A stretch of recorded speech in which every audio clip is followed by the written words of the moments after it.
Oh, they called a timeout. A low blow thing because it happened right in front of Andy Foster. I want to call BS on this. That'd be unfortunate to stop on this. I mean, if you're going to call a low blow, you got to call it immediately. You can't call it while the guy's been on the bottom for 15, 20 seconds getting pounded on and then stop it. If you're going to stop it, you better stop it immediately. So I don't know what the situation is here. You can't let a guy start teeing off and then stop it for a low blow. You know? Absolutely. I mean, that's not fair to Eakin. Ivey's one tough customer, and I don't know if that knee hit in the groin area or not, but as a referee, you've got to be on that. If you're going to call that, it's got to be called immediately. You can't give him 20 seconds of getting ground and pounded and then all of a sudden stop it. But then again, Brett's a great referee, you know. So he probably seen something that we didn't, obviously, because he's been around, he knows fighting. You know, he's a fighter himself, and he's been a damn good referee.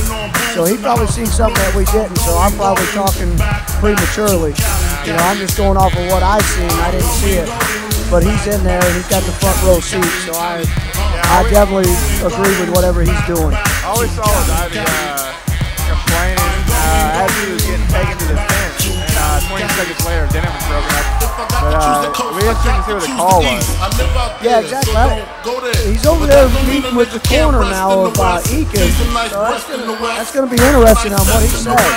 Ivey is grabbing his cover, so he's indicating that he's hurt his groin. Yeah, it looks like he's trying to explain to Eakin that he need him in the groin, and that's why he stopped the way it's looking. And Eakin's trying to plead his case, saying, hey man, no I didn't, I was in a great position, ground and pounding him. So I don't know what's going on. Ivey has 5 minutes to recover, and so he might take those 5, which is, you know, I would take those 5 too if my groin was hurting like that. Yeah, absolutely, you know. And deservingly so. If you took a low blow, you need that 5 minutes, you take it. I mean, we all know how that feels, and it's not a great feeling. You can't catch your breath. It's hard to recover even after 5 minutes from a good hard low blow. Yeah. Oh man. Taking a point. Chisholm's taking the ref is taking a point away from Eakin for the 3rd low blow. So obviously it was a low blow that the ref seen. So good call by the referee. That's gonna be interesting to judge the scorecard. So if Eakin wins this round, it's gonna be a tie. And if he doesn't, then he's gonna be down maybe 2 rounds, maybe 10-8 and 10-9. Exactly. This could maybe a draw right now. You know, up to this point, Eakin has definitely been in control, and it was going to be a 10-9, but now it's a 9-9 right now, in my point of view.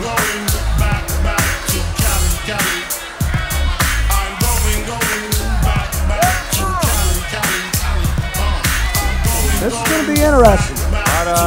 The crowd is not too happy about it. Referees having to talk to a lot of people. A lot of people are not happy.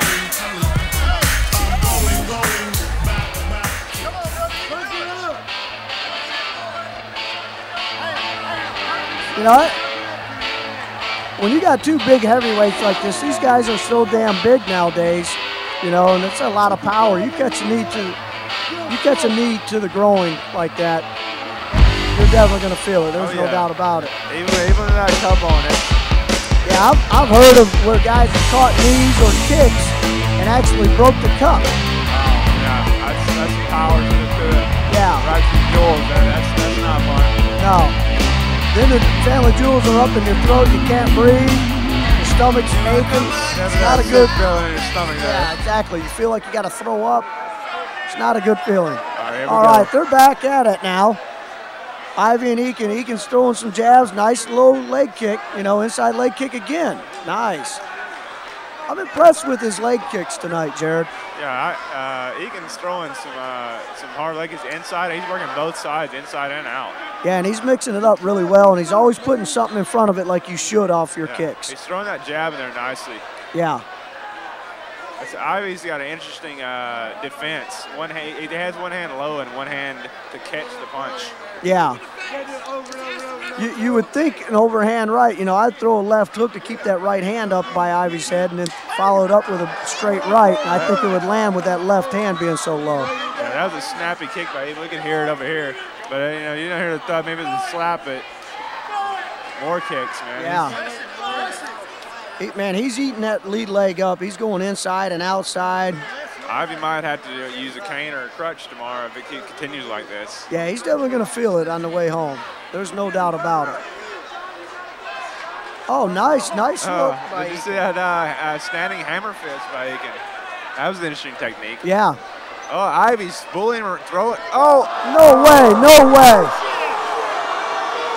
Hold on now. Now Ivey drops to the mat saying that leg kick rode up and hit the cup. I couldn't see it from our angle, but that one I have to disagree with.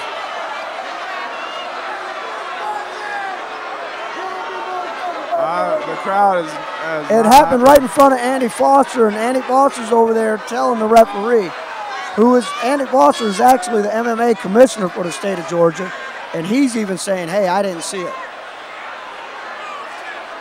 You know? I was livid over there. You know, I'm not sure if that hit or if he just needs airtime. To me, it looked like he needed airtime on this. Yeah, you know, I've heard about that tactic, you know. Oh, absolutely. You know, I've seen it done many times in my day. I'm not going to say Ivey did that, but that tactic has been around. Yeah. You know, he's not taking a point, so I don't know why he's not making him stand up and fight. I mean, he has got to get up and fight. If you're not taking a point away, then there's no way you should have another break. I mean, this is the second time this round. The first one, okay, took a point away. I understand that completely.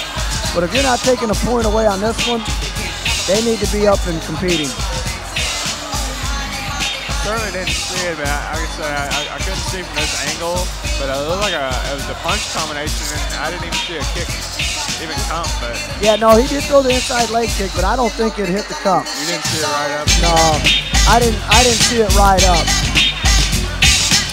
Maybe you know, sometimes when you get hit in the groin area, a kick even close to it. Maybe you feel it, and then he's gonna drop this because he felt it. Yeah. Inside of his leg. Yeah, I'd have to watch it next week, which, by the way, you guys will be able to watch it on Comcast Digital Cable. It'll be on next week, Comcast Real City TV. I'd have to be able to watch that next week and really pay attention to it. Yeah, I'd like to. I'd be interested to see how many of those illegal blows actually landed illegally. But absolutely, you know, it's easy to make a decision right here because you miss a lot of things during real time. But when you can go back and watch it on TV or on film and slow everything down and really look for it, then you can see whether they've landed or not. Because I'm not questioning toughness by either one of these guys, because obviously they're both tough as hell. They're in here fighting. They're not sitting on the couch talking about how tough they are. Right. And Ivey with 82 and 45, you know, it's got to be an Iron Man tough guy. So. Oh, yeah. Oh, without a doubt. That guy is a fighter through and through, without a doubt. I tell you what, I mean, not only is Ivey tough as nails and had a lot of fights, but I'm impressed with Stephen Eakin with only 9 fights, and the way he moves for a big heavyweight. Yeah. And the way he's tearing that leg up with inside kicks and then following up with an outside kick, and he's just changing it up really nice. And constantly got a jab in that guy's face before he throws kicks. He's definitely working the basics on Ivey. And Ivey's got that unorthodox style of one hand up and taunting, and Eakin just staying with the basics and really controlling the fight that way. Absolutely. It's I don't care what anyone says. Fundamentals and basics wins in everything. Right. You know, you don't have to be flashy. You just got to be fundamentally sound. Stick to the basics, and that's with every sport, especially combat sports like MMA, wrestling, jiu-jitsu, karate. karate, kickboxing, Muay Thai, you know, all the things that are combined in mixed martial arts. It's all about having good fundamentals and having good basics and getting your butt in shape and getting out there and competing. Right, exactly. Those basics set up everything for, you know, the more splash moves if you want to throw those in your game, but you got to set it up with the basics. Absolutely. I mean, you watch it at the highest level, the UFC, guys. It's all fundamental and basics 95% of the time that win. Exactly. You know, and it's the same way in fighting and in wrestling. You know, you watch the Olympic level guys, you're not going to see any crazy shit. You're going to see nothing but fundamentals and basics, singles, doubles, high crotches. UFC, jab, crosses, hooks, leg kicks, you know. Basic submissions usually, triangles, arm bars, rear naked chokes, guillotines. Yeah, you rarely see the you see the unorthodox submissions pulled out every once in a while, but it's not something you want to train all the time. You want to train your basics. Yeah, exactly. That's what wins, you know? Well, it's like last Thursday night. I was at the UFC in Louisville, Kentucky, watching my roommate Brian Bowles submitted Damasio Page with a guillotine. Basic fundamentals, earned him submission of the night and won $40,000 bonus. Oh man, yeah, I tell you what, that's a nice feeling to win that $40,000 bonus, man. Yeah. Thursday night, the referee's talking to Ivey now. Ivey's sitting down, back against the cage, and it's like, I'm not going to continue. So the commissioner stood up and said, hey, get him up and make him compete. If he doesn't compete, he's going to lose this fight because they did not take a point away for that. The crowd is, he's getting a lot of heckles from the crowd now. Oh yeah, the crowd is going nuts. They're booing him and they're not too happy. Got a couple of guys behind me, some big country boys telling him to take his ass back to Tennessee. I think that's pretty funny. Yeah, they're definitely Georgia Patriots. That's it. That's it. Ivey's not going to continue. Wow. So I wonder how this is going to play out because I didn't see him take a point away from Eakin that time. So is there going to be no? That'd be unfortunate if there's no contest. This better not be a no contest. If they didn't take a point away from him, then Eakin deserves the victory. Eakin's pleading his case here. He's looking for crowd support here. Did they wave the fight off? Is it over? Yeah, he waved it off, but I'm anxious to see what they're gonna do.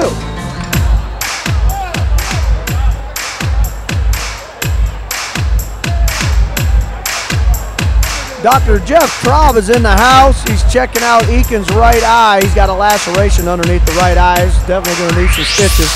I'm sure Traubby will sew him up back in the locker room. Ivey's cut over his left eye, still sitting on the mat.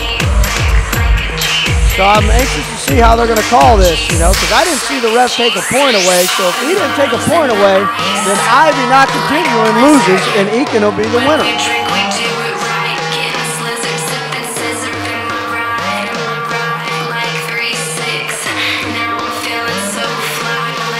The referee is shaking his head, throwing his arms up in kind of disbelief. A lot of confusion in that, a lot of controversy going on with the no contest option. Yeah, absolutely. You know, I don't know how you're going to call that. You know? I mean, you definitely can't question the toughness of Ivey. Geez, he's got 127 professional fights. He's fought the who's who of mixed martial arts all over the world. So I'm never going to question that guy's toughness. You gotta wonder, like I said, you'd have to see it in slow-mo, so.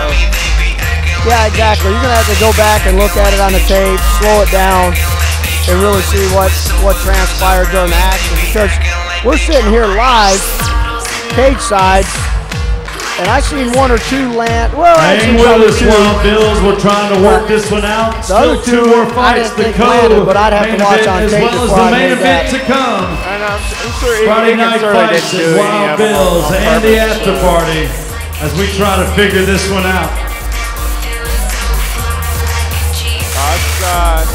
It's taking a while to make a decision on this one.